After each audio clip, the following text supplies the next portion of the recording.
Panvision TV presents. আমাদের ইদানিং একটা বিষয় নিয়ে খুব বিতর্ক আসছে, সেটা হলো যে নারীদের পোশাক পরিধান করা। তো কে কেমন পোশাক পরবে? কিছু মানুষ দাবি করছে যে তারা ছোট পোশাক পরবে, তারা ব্যক্তি স্বাধীনতা।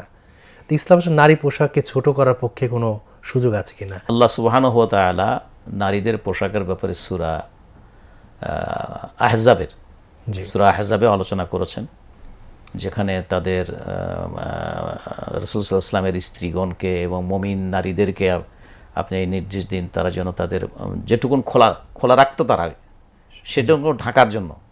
জি জি, ওই আয়াতগুলোতে আছে যেটুকুন খোলা রাখতো, যেমন গলার নিচ দিয়ে দিকে মাথা ইত্যাদি, তো ওইটুকুনও বড় চাদর দিয়ে বড় কাপড় দিয়ে ঢাকার জন্য আল্লাহ নির্দেশ দিয়েছেন। জি জি, না যেমন ইদনিনা মিন জালাবিবিহিন্না যেমন আছে।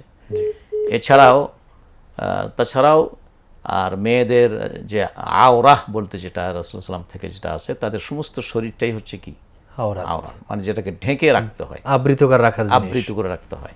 তো সুতরাং ইসলামে এই বিষয়টি স্পষ্ট, সবারই মানে ছোট বড় সব মানুষেরই জানা, মুসলমানদের তো জানা আছেই। এই জন্য যারা বলতে যারা মুসলিম, যারা সত্যিকার অর্থে আল্লাহ আল্লাহ রসুলের প্রতি যাদের বিশ্বাস আছে, ইসলামের প্রতি যারা ইসলাম একটা আল্লাহর দিন, এই ব্যাপারে যাদের সত্যিকার অর্থে বিশ্বাস আছে, তারা তো এটা নিয়ে প্রশ্ন তুলতে পারে না। তারা যদি আমলটা কম করতে পারে, আমল করতে যদি তাদের মধ্যে শিথিলতা থাকে, এটুকুন তারা স্বীকার করে নিয়ে তাদের নিজেদের শিথিলতাটাকে, নিজেদের কমতিটাকে তারা স্বীকার করে নিয়ে, আমি অনেক মনে শুনছি যারা মনে করেন ইসলামী দৃষ্টিতে এরকম কভার করে না বা একটুই রাখে, তারা নিজেরা বুঝতে পারে, বলে যে আমরা তো বেশারার মতো চলি, মানে শরীয়তের বাইরে চলি, আল্লাহ জানে আমাদের যে আল্লাহ কি করবে। কিন্তু এটা বলার পথে স্বীকার করার পরেও কিন্তু তারা ওগুলার উপর কন্টিনিউ করে।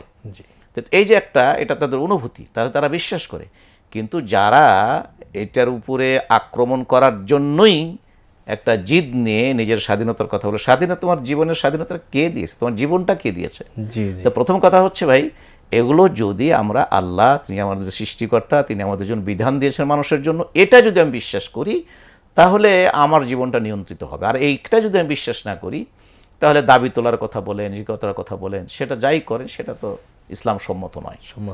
তাই জন্য ইসলাম তার প্রত্যেকের জন্য তাদের পোশাকের মধ্য দিয়েও সমাজের স্থিতিশীলতা, শান্তি, সমাজে পরস্পরের প্রতি পরস্পরের শ্রদ্ধাবোধ, হ্যাঁ, এবং আরও যে সকল বিষয়গুলোকে নিয়ন্ত্রণ, আরও স্থিতিশীল, আরও শেখায় সুখময় করার জন্য যেই ব্যবস্থা, পোশাকও তার মধ্যে একটা বড় ভূমিকা পালন করে, ভূমিকা পালন করে।